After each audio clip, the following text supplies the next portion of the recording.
எல்லாரும் எப்படி இருக்கீங்க? ஃபைனலாங்க 2 வருஷத்துக்கு அப்புறமா காஷ்மீர்ல நம்ம வீட்டுல நம்ம தமிழ்நாடு ஸ்டைல்ல தோசை, அதுவும் வந்து முட்டை தோசை வந்து சுட்டாச்சு. என்ன தோசை வந்து லேசா வந்து பிஞ்சிருச்சு. சரி பரவாயில்ல, நம்ம சாப்பிட தானே போறோம். இதுக்காக வந்து நான் தக்காளி கார சட்னி வந்து பண்ணிருக்கேன். அதே வந்து காட்டுறோம் பாருங்களேன்.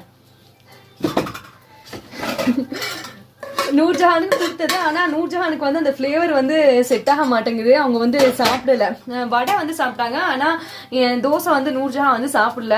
பாத்தீங்களா, சூப்பரா இருக்குல்ல. தோசைக்கு வந்து தொட்டுக்கிறதுக்காக தக்காளி கார சட்னி வந்து பண்ணிருக்கேன். இது வந்து வரமிளகா, வெள்ளைப்பூடு, வெங்காயம், தக்காளி இதெல்லாம் மிக்சர் ஜார்ல கிரைண்ட் பண்ணிட்டு அதுக்கப்புறமா வதக்கி செய்யற கார சட்னி தான்.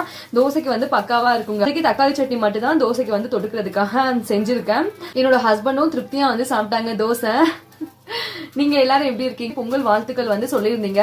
உங்க எல்லாத்துக்குமே அட்வான்ஸ் ஹாப்பி பொங்கல். பொங்கல் வந்து நல்லபடியா செலிப்ரேட் பண்ணுங்க. கரும்பை வந்து மறந்துடாதீங்க பார்சல் போட்டு விடுறதுக்கு. தேங்க்ஸ் ஃபார் வாட்சிங்.